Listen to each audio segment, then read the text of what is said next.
Little Barnaby is a tiny hedgehog with soft grey fur and big round eyes that shine like stars. He wears a bright red apron tied around his small tummy and a yellow hat with a sugared. His quills are short and silver, not sharp, perfect for holding warm bread rolls without getting hurt. The woods around his tiny home are quiet and full of soft moss where little birds sing sweet morning songs. Barnaby dreams of making the most wonderful smell in the whole wide forest for everyone to enjoy. He finds a hollow log that is just the right size to be his cozy new bakery shop. Barnaby starts baking but makes a big mistake by adding too many berries to his sweet strawberry muffins. The kitchen fills with a funny, messy pink goo that drips onto the wooden floorboards and the red apron he loves so much. He feels sad because his yummy treats look like a giant mess instead of nice food. The other forest animals walk by and stop to look at the pink puddle on the ground with puzzled looks on their faces. A squirrel tries to grab a muffin but gets sticky paws that stick to the sugary mess on the counter. Barnaby worries that no one will want to eat his bakery treats if they are so messy and weird looking.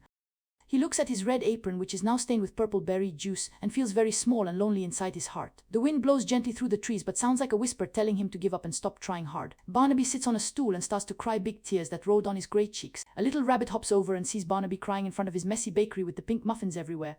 The rabbit asks gently if Barnaby needs help cleaning up the big mess on the floor and the sticky counters. Barnaby nods his head and says his heart is heavy because he broke his special recipe for everyone.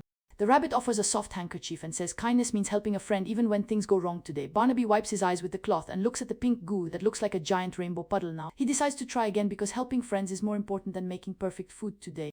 Barnaby mixes the pink goo with extra flour until it becomes a new kind of fluffy bread that tastes like berries and sunshine. He bakes the loaf slowly while humming a happy song that makes the birds in the trees sing along too. The smell of sweet berry bread fills the air and makes the whole forest smell like a happy picnic party. The squirrel comes back with friends and sees the new bread, which looks like a giant pink cloud made of soft dough.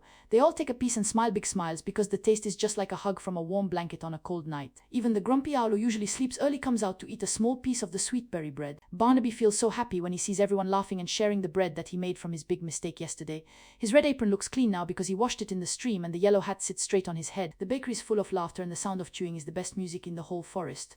Little animals learn that mistakes are just part of learning how to make something special and delicious for everyone. Barnaby shows them that being kind means sharing what you have even if it is not perfect or exactly like the recipe. They all agree that friendship tastes better than any cookie or cake that anyone could ever make in the woods. As the sun goes down behind the tall pine trees, the bakery glows with warm light from the fire inside the oven. Barnaby closes the wooden door and turns off the big stove that is now cold and ready for tomorrow morning work. He hugs his yellow hat and the red apron that he wears every single day to help his friends. The forest becomes quiet again as the animals go home to sleep in their soft nests under the big oak tree. Barnaby counts the stars one by one until he feels sleepy and safe in his little bed made of dry leaves and moss. He knows that tomorrow he will bake again and share his love with all the friends who live near him. And now close your eyes, little one. Remember, you are brave too. Sweet dreams.